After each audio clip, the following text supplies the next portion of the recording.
And we're live. Hello, everybody. Happy Tuesday. I hope everyone's doing well. Happy summer officially. I'm super excited to be here with Ashley Stark today, who is in the Hamptons. That nothing feels more summer than that to me, having been in New York City for 20 years and going out there at the start of every summer. But I'm not there today. I'm in Los Angeles. But Oh, super excited for our conversation. As a quick reminder, I'm Allie Wyatt, co founder and CEO of Female Founder Collective. And we currently have our 10th house cohort open for technology. So if you know anybody in tech, it can really be prop tech, it could be in health tech, fem tech, any of those categories. Definitely share that along. 10,000 is our private membership community where you can come and basically be on a ways journey with other founders for how to navigate the complexities of entrepreneurship and building businesses and all of the ups and downs and roller coasters that we are all on. But without further ado, you guys have had so many questions for Ashley. I couldn't be more excited to be here with her. She only has air conditioning in one part of her house. So we were laughing beforehand. I was like, I feel like now we get to get a sneak peek of your beautiful home that she's about to renovate. thank you. But Thank you. Thank you for we having me. can't wait to go into this with you, Ashley. Like you have an extraordinary background. You come from a family business, but you are now the creative director of Stark and then also have Ashley Stark Home, correct? That's sort of how it breaks out. Yeah, And then obviously have amassed over 1.5 million followers on social, which is a huge feat, especially in today's world where there's so much being thrown at us. yeah. So to be able to sort of cut through the noise is really, truly incredible. So I'm going to talk to you about all the things, and I'm going to kick it off with talking about Stark. So you grew up in the Stark business and now run a brand under your own name. Can you talk a little bit about how you sort of branched off initially and what sort of you learned initially and how much you were involved with the family business? So I've always known from a young age that I wanted to be involved in Stark. My grandmother and my father and my uncle ran it for very many years. My grandmother always took me there. We acquired Old World Weavers, which was owned by Iris Apfeld, who became basically a great aunt to me.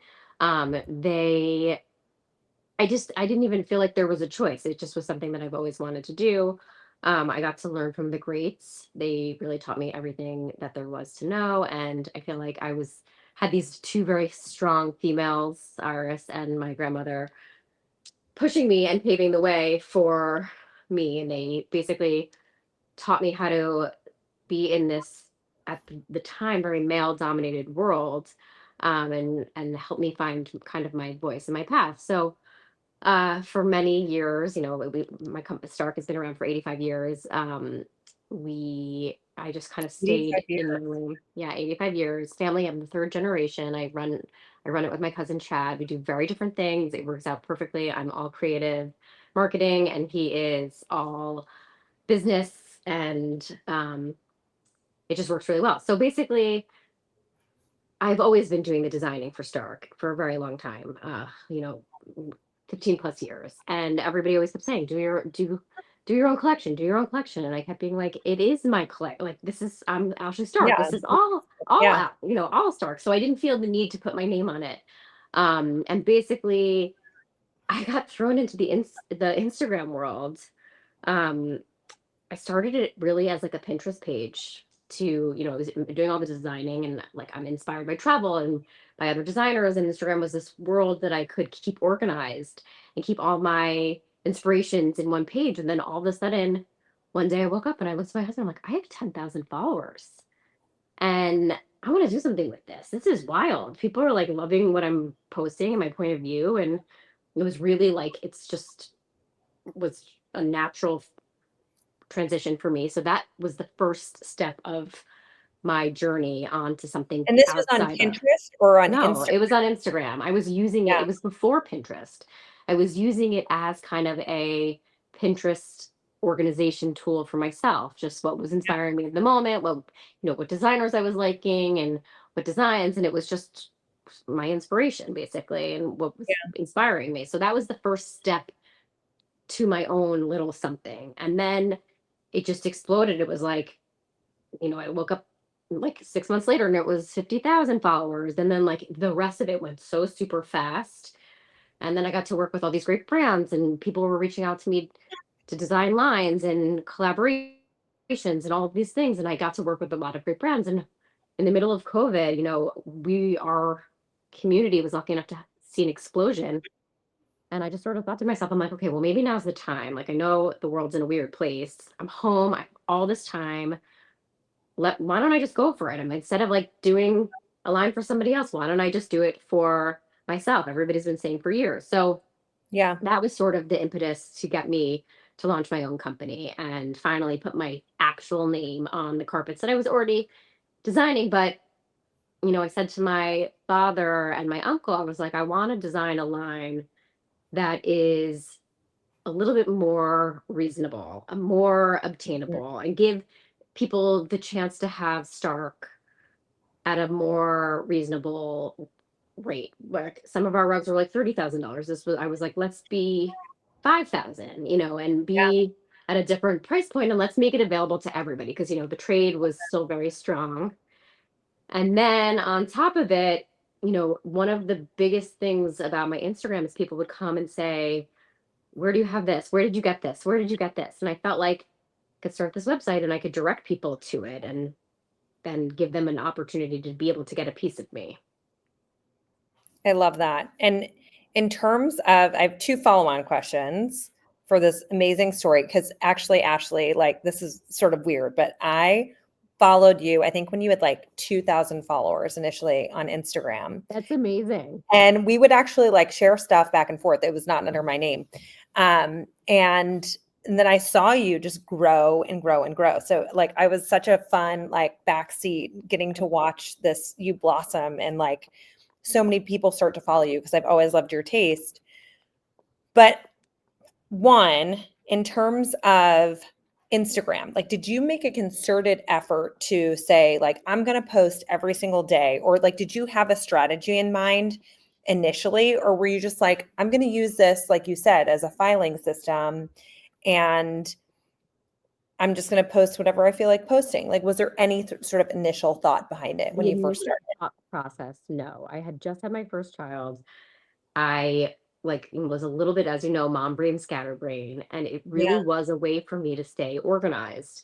And Instagram opened up a world where I could, it was not just magazines. I was being able to interact with people in Belgium, in Switzerland, in Dubai, and not have like a magazine where I couldn't interact with the designer. So it just became this tool for inspiration. Whereas before, I'd have like you'd walk into my office, my whole back wall would be a collage, right, of polls. Then I'd have a binder of magazine tears of things that were inspiring me, whether it's a lamp that creates the next collection or a tile or a Moroccan tile that one pattern. And this was a way for that to happen. When I hit 10,000 followers, I really was like, okay, this, like it was not a saturated space at the time. Yeah. And I was like, okay, I'm going to make a strategy. I'm going to commit to this. Let's see if I can get to, it was first, it was like, I kept making goals. Let's get to 100,000. Let's get to 50,000. Let's get to 100,000. And I made goals for myself. And I was like, I'm going to post once or twice. I think it was at that time, it was like once a day. And I like eventually posted twice a day. There wasn't Instagram stories yet. It was just like, I'm going to post every single day. I'm going to be organized about it. And then as I kept growing, it kept being like, okay, I'm going to post every day at 9 o'clock or every day at 3 o'clock, and Yep. You around those started times, learning, I'm obviously. sure. Right. I have three kids, so like I can't always post exactly when I say I'm going to post, but I sort of made a schedule for myself. And for the first like I'd say even up to like I don't know, 600,000 followers, I really was so engaged with my Yeah. followers and really like communicating as much as I can and with everybody. And I loved it. That was like the best part of it for me. So it really was just a natural drive. Even I was organized, it was a business, but it was also like And then it wasn't original content, right? Like it wasn't like your own photographs or whatnot. It was borrowing from like other amazing places, right? Like from around the world and like these beautiful, like you said, sort of magazine clippings, but that were online. Is that Yeah. right? Yeah. I mean, now it's a mixture of both now. It's original content. Yeah. Um, some Well, of now my designs, in the yeah. Yeah, beginning. no, in the beginning, no, it was just in my inspiration. It was just I was finding and researching and then posting what I was finding. I was using Yeah. a lot of tools back then, and it was like Yeah. more magazine pulls. It was just another way to organize my binder, basically. Yeah. Yeah. I remember that though. Yeah. And that was so beneficial though, because it's like it becomes a discovery platform for all of those that are following you of like these beautifully curated artisans and makers from around the world that you then can source for if you're an interior designer for your home or if you just want to be inspired and learn about what's new out there. And then in terms of you launched Ashley Stark Home, what were the initial products that you rolled out with? And how did you distinguish? Did you have different sales channels that you were selling those into, or was it direct to consumer? Like, how was that distinguished from Stark?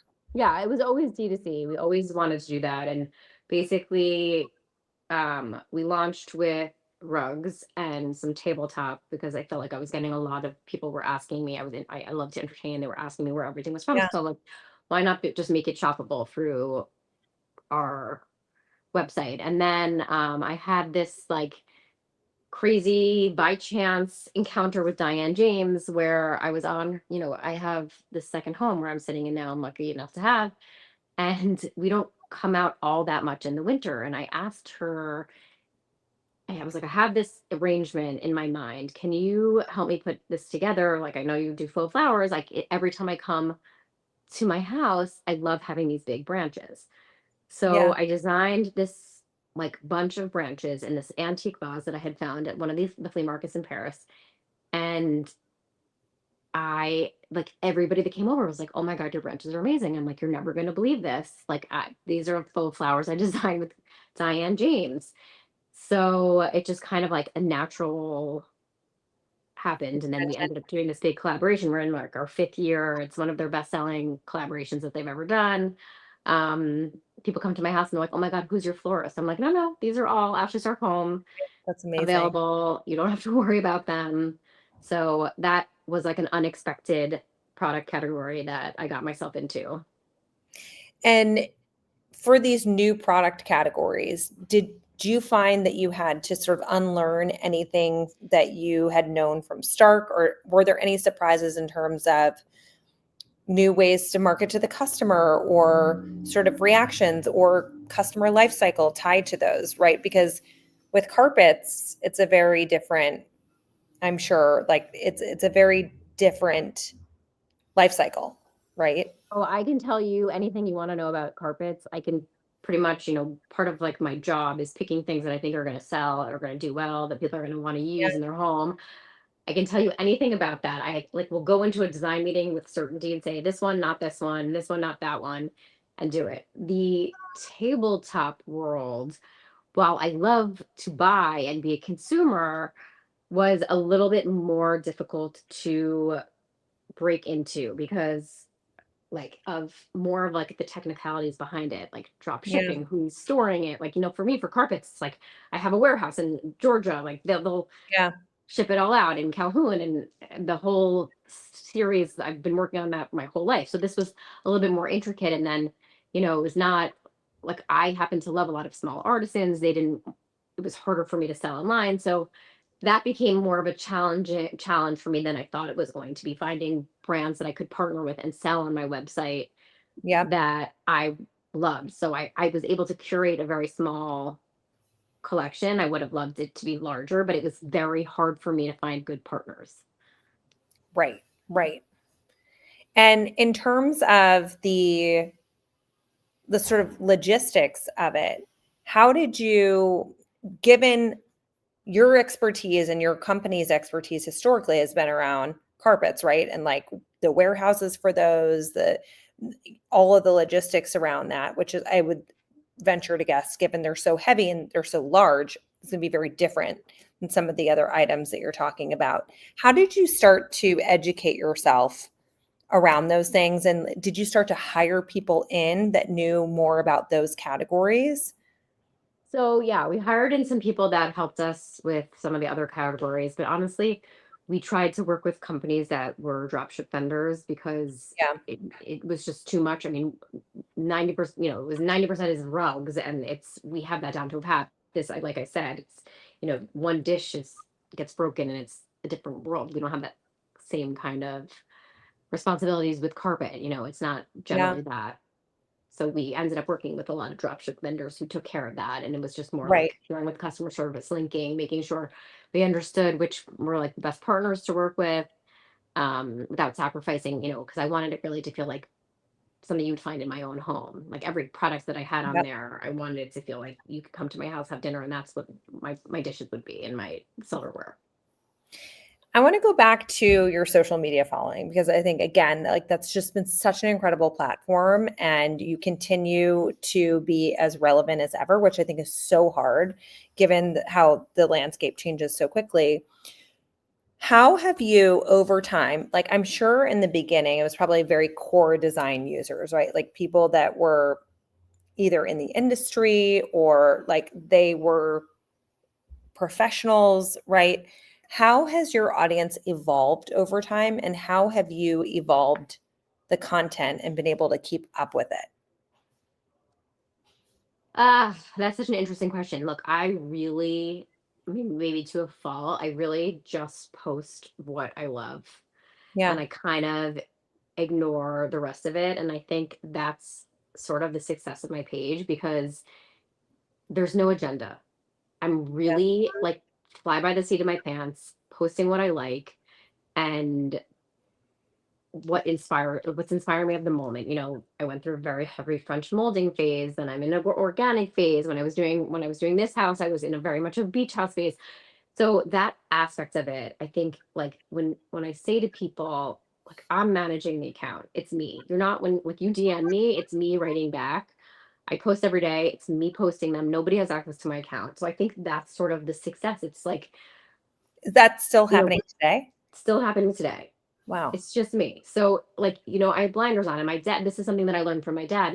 My cousin who worked for us, not my cousin Chad, but another cousin of ours worked for us, and he'd always come in being like, this company's doing that, and this company's doing that. And my dad would be like, who cares? Let's do the best that we can do. Stop focusing on the noise.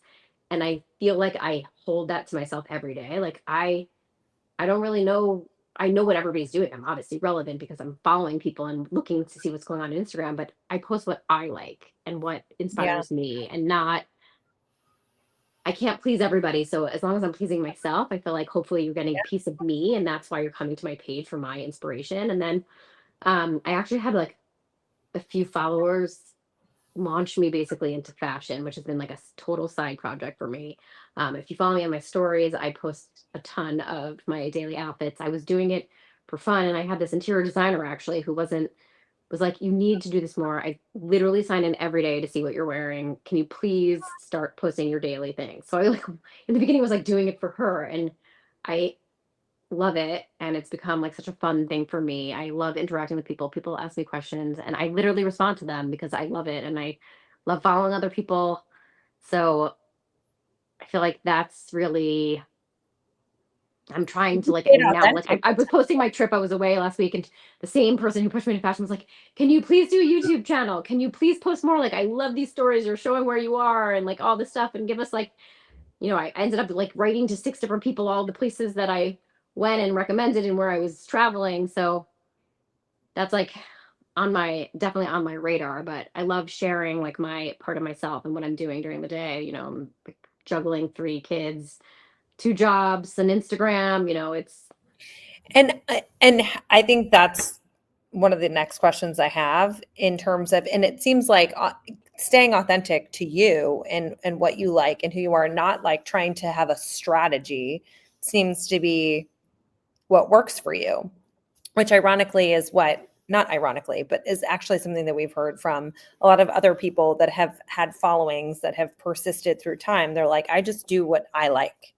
yeah. Like I'm posting what I like, what brings me joy, what the style and point of view, which I think is so important because if you start to look at other people, then you start to accidentally copy them. So I love that recommendation. How do you balance? I want to talk about first time management and sort of balancing between your role at Stark versus Ashley Stark Home, right? And like how you manage to balance those two. And then I do want to get into the home piece of it. Like how do you manage that as well? Are there any sort of things that over time, especially as things have scaled, you've learned? Basically, I think in the beginning we were so nervous that we split the company so much. And Yeah. then we realized that it's so interchangeable. It's Yeah. like the team can kind of be the same. Like we can have social, I still run my side of it, and can have people working at Stark that are working with Ashley Stark Home. So I think that was the initial kind of fumble. We like built a big team, and then we realized that maybe it was both because Yeah. if it's we sell Ashley Stark Home at all of the Stark locations, so it's kind of one and the same. And I was finding that a lot of the designers that were buying the Ashley Stark Home rugs were actually going to the showroom, so it became a little bit more blended. So basically, like when I'm in a design meeting, I'm doing this like every Thursday we have like a design meeting basically, right? And I have like I'm buying for Stark, I'm buying we own another company called Prestige. I'm Yeah. developing products for all of them already. So it was just one more that we tacked on, basically. So I'm weeding through. I'm like, oh, I love this one for Stark. I love this for Ashley Stark Home. This one will go for this other company. I do it for Missoni and I do it for a bunch of other companies Yeah. within the Stark label. So it just became one more. So it's not initially it was so separated, and now I'm like it's ingrained in my team, and I'm lucky enough that, everybody is so great and I work with amazing people that it works so smoothly. Can you talk So a little bit about your team? Like who are the like integral people you have to support you? Because a lot of times being in the creative role, you eh, yes, you can have all of those things on your plate, but how do you can only really get to those if you're able to sort of pull off a bunch of other things. So like what are the key things that you outsource other than the drop shipping that you talked about earlier, which I think is super smart, to team members or to external teams like contractors or third party companies? so it's been an ebb and flow. We've had a third party company running Stark and Ashley Stark Home, not my page social. Then Yeah. we brought that back into house. Um I we had my marketing team that I control, that I'm like the head of basically. They're an integral part because I can't post for Stark and Ashley Stark Home and then Ashley T Stark. So they sort of do that side. We have meetings, we have a posting schedule, marketing schedule. When we plan photo shoots, it's like, okay, we have the September fall photo shoot. Um, the whole team meets. It's Yeah. and it overlaps, right? Because I'm working with my product development team, which I absolutely love. I have one person remote in London, one person in the showroom with me. The three of us sit down and we're like, okay, what's coming in? What are we shooting? Which is going to go into which room? And then it Yeah. goes to the marketing team. So it sort of all has this piece by piece planning. What Yeah. I outsource to my cousin Chad, who's my business partner, is like I let him handle the hiring. I let him handle like the logistics, the customer service, like those little parts of it. Um, it's nice to have that balance. Like I said, I do like all the Yeah. creative and everything else. Now, the other thing that I must say is, so basically, we're a small family company. We run it that way. From the start of my job, I started at the very bottom of Stark. I tried every position for a few months to learn Mhm. the whole thing. And my dad, my uncle, my cousin, and I sit in every business meeting. So while I'm doing creative, I sit in the monthly accounting meetings. I sit in the end of the year accounting meetings. Even though it's not my per se job, it's just something that my dad and my uncle required of my cousin and I. Love So that. we're owners. So that's part of it. So I get to see 360, the whole shebang. So Yeah. I know what my strengths are, and I rely on my team for the rest of it, and my cousin. And are you with your cousin having like regular meetings specifically on Ashley Stark Home, or is that across all the businesses all the time? It's across all the businesses. I meet weekly with more of like the marketing design side, and then we'll meet Yeah. like monthly for more of the Stark, actually Stark Home, a bunch of other companies, business wise. And then for the social team, I want to talk about this for a second because I think it's so interesting and it's always such a big question amongst our founders. You said you outsourced it to an agency, then you brought it back in-house. Can you talk a little bit about your experience in that and like what you've found as a learning in terms of workflows and just maybe why you made that decision? I think what you said before and what you've seen from a lot of founders is exactly what I'm going to tell you. I think the success of my page is that it's my voice. I think the Yeah, second you give up control, you just lose it. I don't care what it is or how amazing the company that they're supposed to be posting, if you just lose like the something yeah, there. So having somebody who's on team, who's like in my showroom looking at the carpets every day, seeing what's new, being able to Instagram that, seeing like if somebody tags us, reposting that, it's just not the same as somebody in a company sitting in an office in God knows where. yeah, Not to say that that's not helpful for some people. I just think that if you want to have a voice and you want to have a point of view, it's easier for somebody on team, on staff who's in the know, like in your showroom, in your warehouse, in the design meetings, in the marketing meetings, who have a yeah, pulse on the actual whatever company it is, whether it's dishes or clothing or, you know, faucets, like they need to be able to see and touch it. There's something about like, when I'm in the showroom and I'm like, oh, that's pretty, and I can Instagram the carpet samples right there. Somebody who's doing that from another office, from an agency, they can't do that. It has to be a scheduled photo shoot, and it's just not the same feel. right. And to me, like, I use Instagram, right? We all do. That's more interesting, seeing like somebody in real time being like, oh, this is a great sample. Like, I love these colors. This is inspiring. Look at this new, Yeah, than seeing like what's new and it's so edited, which is great, like on main page, but there's a voice that I think you lose a little bit of. yeah, I totally agree. It's something that we've been up against before. Like, we at one point hired a social agency and it's no fault of their own, but it's just so difficult to outsource the voice, as you said, because they also just don't get all those little nuances of what's happening in the day to day. How do you what advice would you have? Because I think there are a lot of founders on here or aspiring founders or creators that want to launch a product.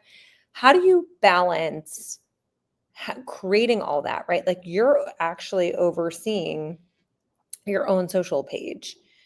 How do you balance the posting versus running the business part of it? Because it's like there's just the number of meetings that you said that you're in. I'm like adding up the hours. I'm like, this is a lot of hours Honestly, of I was a lot worse in the beginning. I think yeah, I like my home life suffered the most.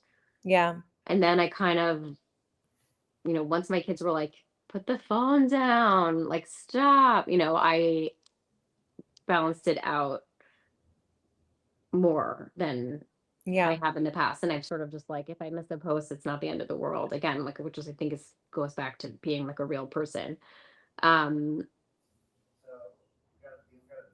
yeah. So I think you just, But do you say to yourself, like, I'm going to post, like, this is my scheduled time for posting. This is my scheduled time yeah. for, no, it's just Uh, like a, no, no, no. Yes. I oh, you try to post, post, like, my kids go to school and I try to post right after, yeah, and then I go to work. And then I try to be home for my kids every single day at pickup because I've got three and it takes an army to get everybody somewhere, as you know, as a mom of three. yeah, So once I have like, you know, one of them in an activity and I'm like seated outside or I drop them, I make another post. So like generally around 8, 8:30, generally again yeah, around, 3:30 to 4:30.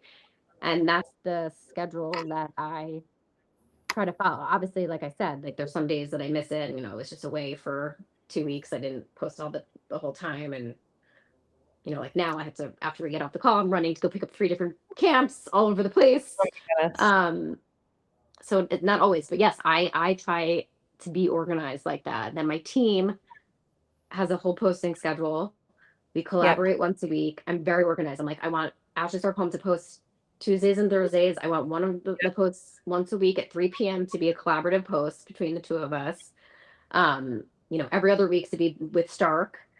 And Yeah. that's sort of the way we organize it. Otherwise, I get lost. And then in terms of like like are there certain pieces of content that you're like, okay, I can create this on the fly because you're no longer, like you said, you're creating a lot of original content now. Mhm. Like, is it just that you feel comfortable just sitting there with the camera and talking to camera? Like, how do you think about creating original content versus like the reposting of what's inspiring?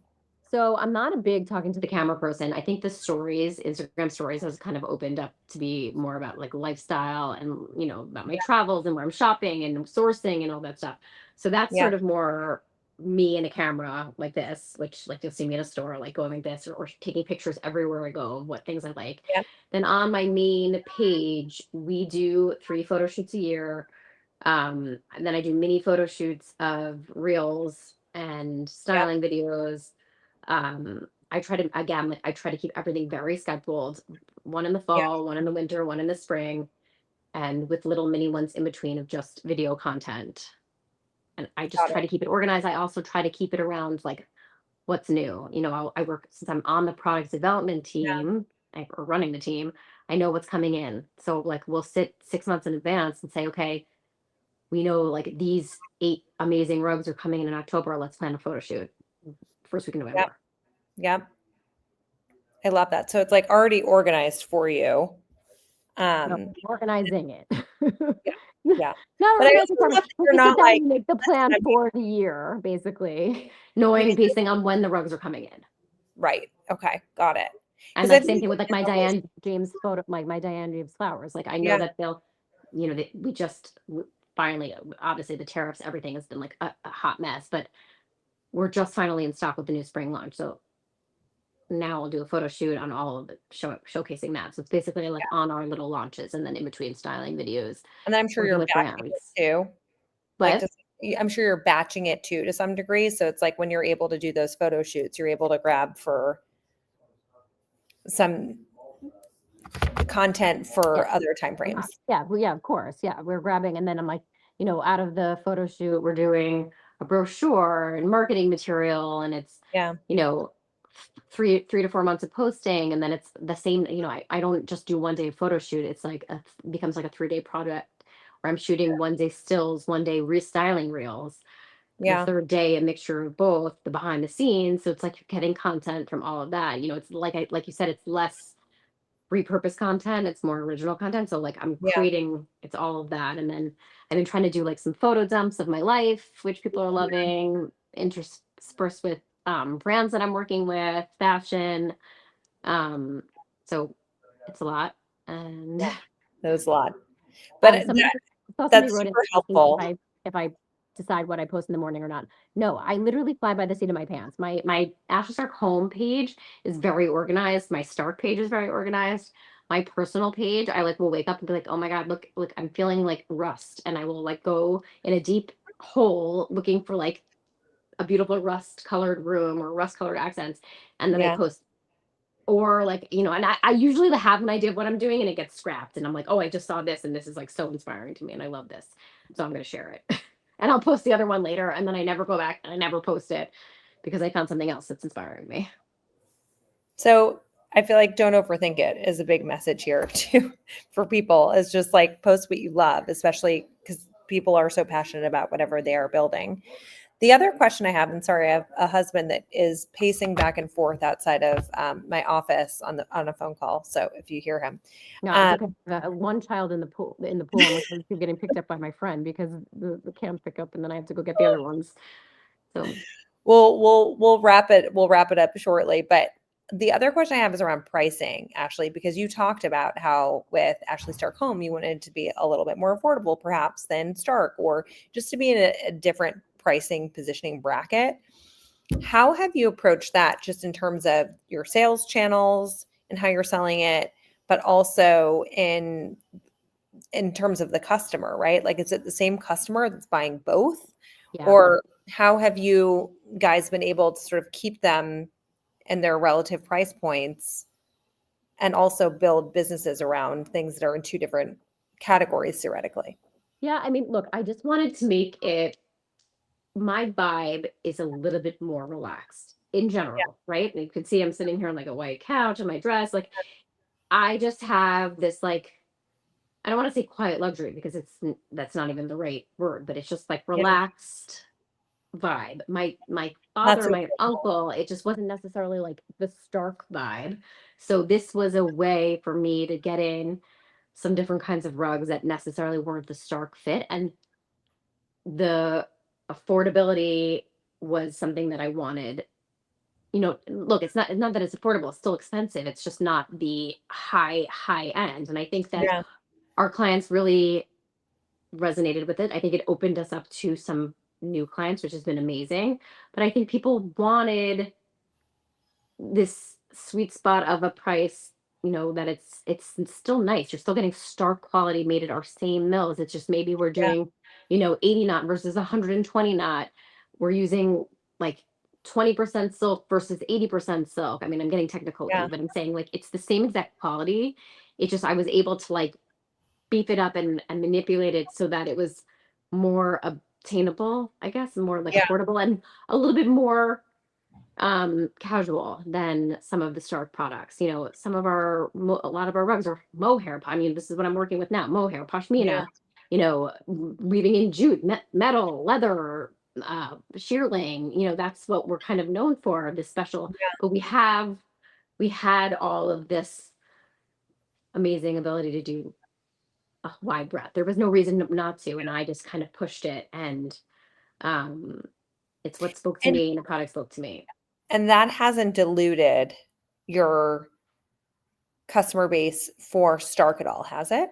No, not at all. I mean, it's a different product. It's like I said, it's like Yeah, somebody coming and it's a more casual vibe, and like I said again, it's more textures, more wool, a little bit more Moroccan. Like um, we developed this amazing collection called Spa that's indoor outdoor. That like is amazing for families.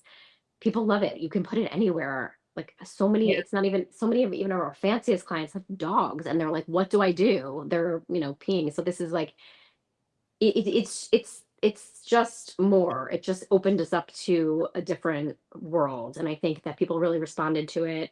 I think there's room for both, and it can be the same client, it can be a different clientele, and it just was an easy fit. And again, it was like you're getting a piece of me. Like these are things that I have in my kids' room. Like I have Ashes or comb rugs in all of my kids' rooms, in my bedroom. Like, it's a way to get a piece of what I was loving. That's all. and how did you decide on the price point? Because you said it falls somewhere between RH and like Serena and Lily. Was there an analysis you did, or was it just like Yes. looking across what exists? So How'd you we come to did it? our analysis to begin with, and I laugh every day because we did not hit the price point that we wanted.